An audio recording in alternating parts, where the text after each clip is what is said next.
Mouvement qui veut favoriser davantage l'intégration des femmes dans le domaine de la construction, secteur qui est peut-être moins traditionnel pour elles. Et je trouve ça bien d'en parler à l'approche de la prochaine semaine diversité et inclusion qui a lieu à la fin mai. On discute avec à la fois Sarah Fecky, qui est présidente du conseil d'administration qui est avec nous. Bonjour. Et également la directrice générale donc des ailes de la construction. Bonjour. Merci à vous deux d'être là. Il y a cette semaine qui s'en vient donc à la fin du mois de mai prochainement et là-dedans s'inscrit plusieurs choses. On va tout d'abord décortiquer qu'est-ce que c'est les ailes de la construction et par la suite on pourra peut-être aller un petit peu plus en profondeur. Là. Veux-tu penser? Oui, c'est ça. Okay. Bon, les ailes de la construction, donc notre mission, c'est de promouvoir le rôle de la femme dans le secteur de la construction. Puis, ça attaque plus. La mission, elle est large, mais elle favorise l'intégration, la promotion et la visibilité donc, des femmes dans le secteur de la construction. Évidemment, ça s'inscrit là-dedans, je pense, la semaine donc, de la diversité et de l'inclusion en mai. Ça sert de tremplin pour promouvoir vos valeurs, la mission et justement de parler de ce programme qui est reconduit, si je peux bien le comprendre comme ça. On relance donc le programme diversité et inclusion. Qu'est-ce que c'est le programme diversité et inclusion? Exactement. Le programme diversité et inclusion, comme son nom l'indique, c'est pour promouvoir la diversité et l'inclusion des femmes en construction et aussi plus généralement.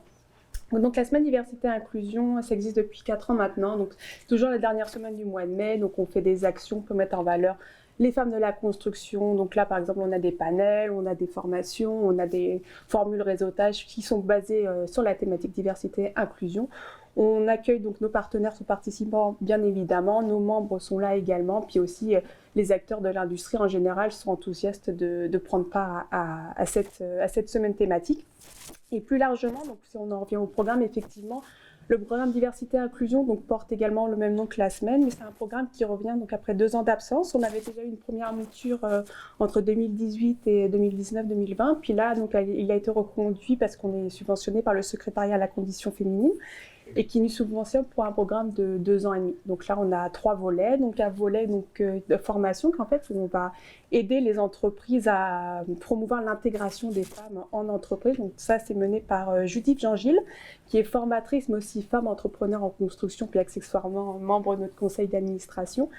Donc là, c'est pour sensibiliser effectivement les employeurs gestionnaires de personnel pour les aider à mettre en place les clés pour l'intégration des femmes et à inculquer les bonnes valeurs au sein de leur entreprise. Donc d'avoir les bonnes pratiques parce qu'évidemment, parfois ça se peut pour un employeur peut-être de moins comprendre la réalité des femmes, si on veut mieux s'harmoniser avec leur réalité puis peut-être favoriser leur intégration, augmenter aussi la présence de femmes dans le domaine de la construction. Mais il y a plusieurs autres volets, je pense, aussi à ce programme-là. Là, aussi, oui, en complément aussi, nous avons monté un programme de mentorat.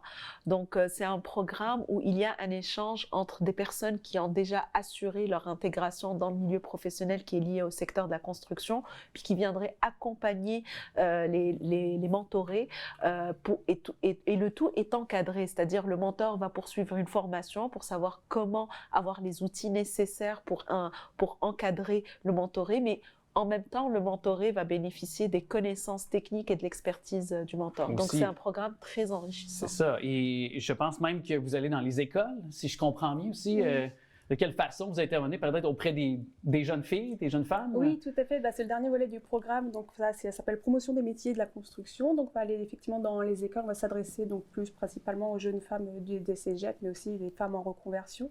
Donc là, on a une femme fantastique de la construction qui s'appelle Alison Lapointe, qui est dans la vie, qui est tuyauteur. Et donc, elle a son métier à cœur, puis elle va aller faire un peu des conférences, ateliers auprès des jeunes femmes et des jeunes filles. Et donc voilà, elle va expliquer son métier c'est quoi, elle a vraiment son métier dans l'âme, puis après ça, elle va expliquer un peu, essayer de leur faire un peu expérimenter, on va dire, les métiers de la construction en démontrant des outils par exemple. Parce que c'est vrai qu'elle me disait, par exemple, Alison Lapointe, que quand on a 16-17 ans et qu'on est une jeune fille, on n'a jamais touché à un outil de notre vie.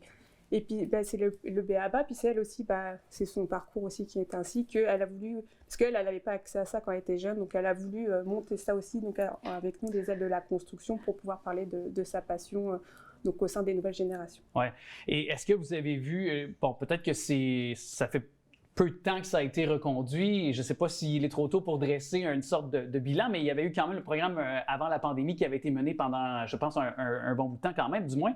Est-ce qu'on avait vu disons, une recrudescence de présence féminine? Est-ce que ça a aidé à augmenter la présence de femmes? La première version avait des volets différents, donc c'était pas exactement, j'ai pas promotion des métiers, ça c'est une nouveauté de cette année par exemple, mais on avait plus de l'accompagnement de recherche d'emploi par exemple, donc là ça a aidé des femmes, une dizaine de femmes à trouver leur emploi, leur place en construction, c'était aussi à destination des personnes immigrantes, donc il y avait des femmes de plusieurs pays voilà, qui ont été accompagnées par les aides de la construction pour trouver leur place au sein de l'industrie de la construction au Québec par exemple.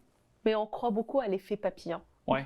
Donc, on pense que notre contribution est peut-être pas quantifiable en termes de statistiques, mais ou sur du long terme. Sur du long terme, puis surtout sur l'effet que ça produit autour de notre communauté, puis la démocratisation du métier. D'en parler de manière positive, avec ouverture, avec un dialogue, donc ça ne peut qu'aider, je pense que vous avez... Puis aussi créer un espace pour ces personnes-là qui ont besoin de connaître davantage le secteur ou de vouloir de démontrer que c'est possible pour une femme, qu'on promène de la diversité culturelle, sexuelle, peu importe notre orientation sexuelle également, parce que ça en fait partie. Oui.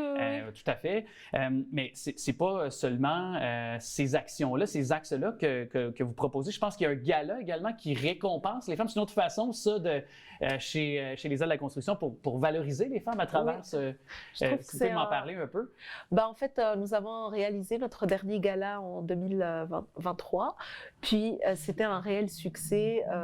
On a eu quand même beaucoup de prix à donner. On a fait la reconnaissance des femmes de métier, la reconnaissance des femmes professionnelles, entrepreneurs générales, relève, puis toutes les personnes qui se sentent impliquées aussi dans l'association. Oui, c'est un événement qui est rassembleur, puis qui félicite et célèbre le secteur de la construction. En tout cas, bravo pour ce que vous faites.